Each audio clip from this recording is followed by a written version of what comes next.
Back in the 1980s, Sydney, Australia became the stage for one of the bloodiest chapters in the country's history, the Gangland Wars. But here's the thing. This wasn't just a simple story of criminals fighting other criminals. Oh no. This was a time when the line between right and wrong, between law and total chaos, just completely vanished. For the better part of a decade, the streets of Sydney were a literal battleground. And the truly terrifying part? You often couldn't tell the good guys from the bad. You had corrupt cops and ruthless gangsters basically working in the same circles, where a police badge could be just as deadly as a hitman's gun. And that really is the heart of this entire story. The prize they were all fighting for was total control of Sydney's criminal underworld, a prize that was fueled by a massive explosion in drug money.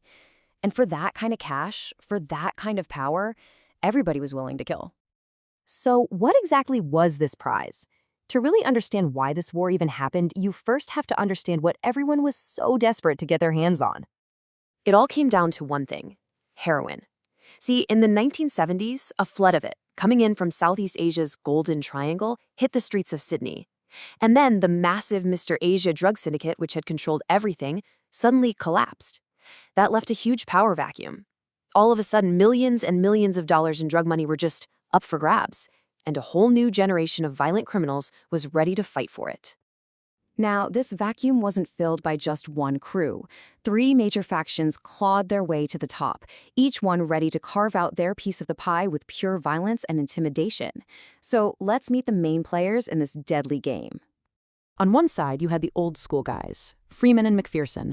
These were the established figures who'd been running illegal gambling and vice for decades. Then you had the violent up-and-comers, Nettie Smith and Abo Henry, who specialized in armed robbery and, of course, drugs. And finally, there was the McCann-Dominican group, a huge drug trafficking rival to everyone else. You can probably see where this is going. These 3 groups were on an absolute collision course. So you've got the players and you've got the prize. What happened next? Well, things didn't just simmer, they exploded. Between 1981 and 1985, Sydney saw a string of incredibly brazen public attacks that basically announced that an all-out war was on. This timeline really gives you a snapshot of just how crazy it all got. It kicks off with a shocking public execution by a cop, escalates to the attempted murder of another detective, and then hits a peak with the hitman's insane rampage, which ends with his own mysterious disappearance. Let's zoom in on that first event, because it really set the tone for everything. In June of 1981, an armed robber named Warren Lanfranchi was shot and killed in a public laneway, in broad daylight. But the shooter wasn't a rival gangster. He was a famous, decorated New South Wales police detective named Roger Rogerson. And this right here, this is where you see how rotten the system had become.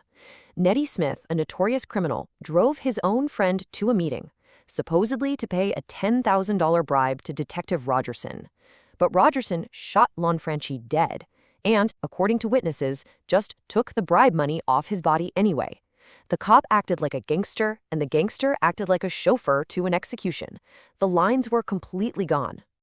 As the war escalated, one man really came to personify the sheer violence of it all: Chris Flannery. He was a hitman from Melbourne, nicknamed Rent-A-Kill, and he was hired by the Freeman-McPherson crew to be their muscle. He very quickly got into a bloody personal war with the McCann-Dominican gang, and he turned the streets of Sydney into his own personal shooting gallery. And if you want to understand just how arrogant and terrifying this guy was, just listen to this quote. When some detectives tried to get him to stop the constant shootings, he allegedly threatened one of them, saying this right to his face. He truly believed he was untouchable, a force of nature that was completely above the law. But here's the thing. When you're that violent, that unpredictable, you become a liability. You draw too much heat, even for the ruthless criminals who hired you. And so, in the cold, brutal logic of the underworld, Chris Flannery had to be dealt with. So on May 9th, 1985, Chris Flannery walked out of his apartment building and just vanished. The general belief is that he was lured to a meeting and murdered, most likely by the very people who'd been paying him.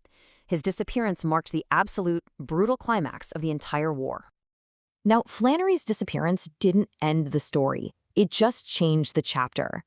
The years of open warfare had exposed a level of violence and corruption that the public simply could not ignore anymore. The system was finally forced to respond. And respond? It did. One by one, the major players who had somehow survived the war, they finally fell. Nettie Smith ended up in jail for life. Roger Rogerson, the so-called hero cop, was convicted for perverting the course of justice. With the leaders dead or in prison, the street battles died down. But the real consequence? All that deep, systemic corruption was now out in the open for everyone to see.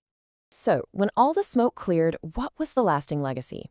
Well, it was a savage war over heroin that left dozens of people dead, with many of those murders still unsolved today. But the biggest impact was that it ripped the cover off the systemic police corruption in New South Wales. That led directly to a major investigation, a royal commission, that forced huge, long overdue reforms. In a weird way, all that chaos forced the system to start cleaning itself up. And that really leaves us with this one final, unsettling question. The Sydney Gangland Wars were a terrifying look at what happens when the very institutions meant to protect us become just another gang fighting for turf. It really forces you to ask, when that line completely dissolves, who is really in control?